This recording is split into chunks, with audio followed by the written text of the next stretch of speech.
Oi gente, eu sou a Paloma e hoje eu vou falar um pouquinho sobre o microbioma da pele humana.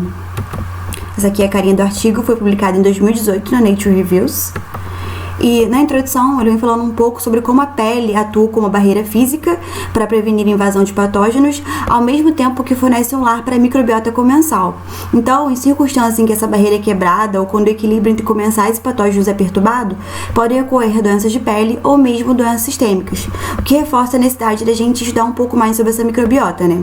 E a maioria das pesquisas, ela foi feita a partir de sequenciamento de amplicons, que nesse esqueminha aqui, esse sequenciamento utiliza primers que amplificam regiões conservadas dentro de um reino, como se fossem impressões digitais. Então, para bactéria esse aqui e para fungos esse aqui.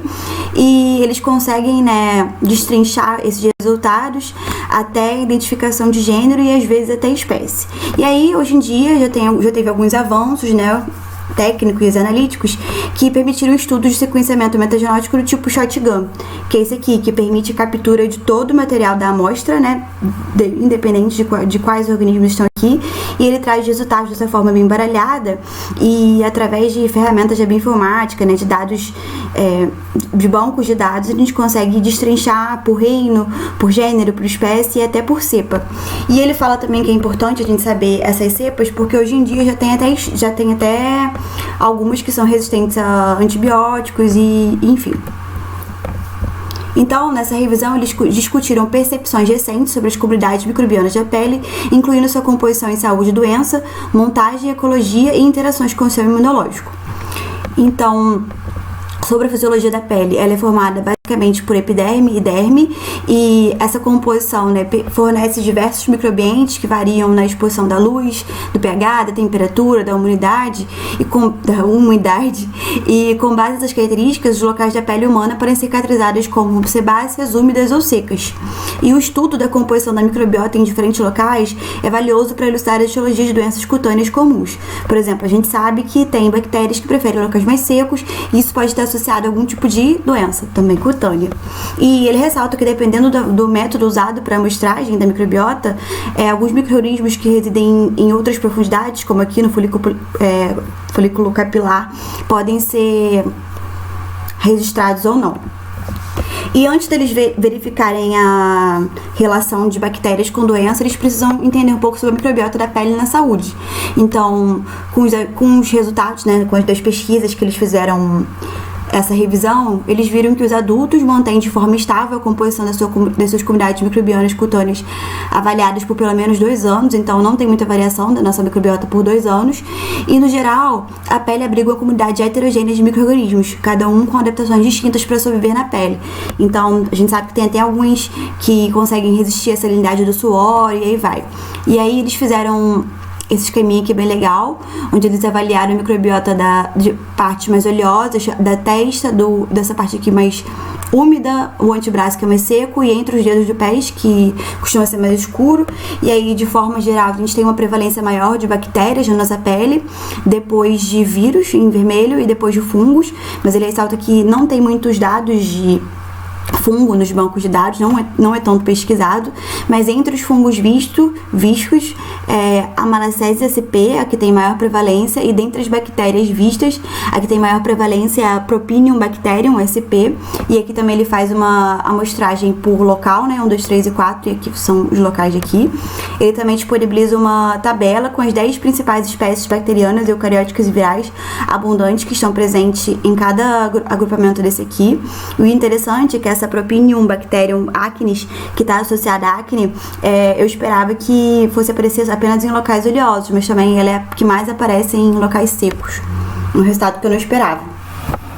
Agora, sobre a montagem e ecologia da microbiota da pele, ele já falou pra gente que a microbiota de adultos é estável por pelo menos 2 anos, mas aí também tem uma questão interessante sobre a colonização inicial da pele de recém-nascidos, que depende muito da forma do parto. Então, uma microbiota de um neném que nasce de um parto normal é bem diferente de um que nasce da cesárea, e isso tem implicações da imunidade dele no futuro, e aí vai. Aí ele fala um pouquinho sobre a puberdade, que é quando os níveis aumentados de hormônios estimulam as glândulas sebáceas a produzirem um sebo, e esse ambiente favorece a expansão de micro-organismos lipofílicos, que um exemplo é essa Propionibacterium acnes, que a gente vê que adolescentes têm muita espinha, enfim. E Sobre a ecologia, ele fala que os micro-organismos podem agir de forma competitiva para excluir uns aos outros ou sinergicamente para benefícios mútuos. Então ele traz o exemplo da Staphylococcus aureus, que é uma bactéria que coloniza narinas de 1/3 da população, e a sua presença é um fator de risco significativo para a infecção. Então, em cenários de cirurgia, por exemplo, seria bem interessante a gente erradicar a presença dessa bactéria na narina de uma pessoa. Só que ela tem uma resistência ao antibiótico e existe uma eficácia limitada de vacinas. Então, uma estratégia que vem sendo estudada para essa erradicação é a introdução de micro-organismos comensais para haver a competição. Então, aqui ele traz alguns exemplos de bactérias que levam à produção de antibióticos naturais, tem uns que têm associação com o sistema imune, levam à produção de peptídeos antimicrobianos, essa aqui leva à produção de serina. Então, a maioria dessas a maioria dessas bactérias competem com essa aqui para erradicar, então seria uma estratégia interessante. E sobre o microbioma da pele da doença, em certos contextos, as bactérias que são normalmente benéficas para os seus hospedeiros podem se tornar patogênicas. E muitas doenças de pele comuns estão associadas a alterações na microbiota, denominadas desbioses. Então, a gente já sabe que existem micro-organismos associados à acne, como eu já falei, a Propionibacterium acnes. E ele fala também sobre a Staphylococcus aureus, que além de infecção, ela também está associada a dermatite atópica. Fala um pouco sobre o microbioma da pele de indivíduos com imunodeficiência primária, que além de ser um microbiota diferente, ela também tem efeitos diferentes para o sujeito. E sobre micro-organismos em infecções crônicas de feridas, que é uma coisa que a gente também pode associar com um contexto cirúrgico, a necessidade de esterilização dos objetos, e aí vai. E aí, nesse esqueminha aqui, ele fala um pouquinho sobre 2 cenários. O primeiro é da imunidade homeostática, que basicamente é o cenário em que o nosso sistema imune reconhece algumas bactérias como comensais, e por outro lado é o lado da inflamação, que é quando o nosso sistema imune reconhece algumas bactérias como patogênicas, né? E aí tem a sinalização de algumas células, como os neutrófilos, monócitos, células T, para combater esse sujeito estranho. E aí, sobre conclusões e perspectivas, tem muito dado nesse artigo, então foi bem difícil resumir tudo, mas ela fornece uma análise de microbioma da pele na saúde da doença, uma resolução até então inexplorada, e essa análise só foi possível devido aos avanços técnicos na extração de DNA e os métodos de preparação de sequências de bibliotecas de sequências. E o autor ressalta que esses dados metagenômicos podem ser usados para gerar hipóteses sobre os micro-organismos supostamente causadores de doenças. Então, nesse esqueminha aqui, ele traz uma coisa que pode ser feita, que pode pegar uma amostra, né, de um sujeito com uma doença cutânea, aqui nesse exemplo, doença cutânea, e eles pegam uma amostra e fazem a metagenômica de indivíduos que têm essa doença e de indivíduos controle. E aí eles fazem a comparação entre os dois e conseguem alcançar alvos que podem ser responsáveis, micro-organismos que podem ser responsáveis por essa doença. Fazem a cultura in vitro, depois fazem os testes dessa micro-organismo em animais, e se o animal tiver a mesma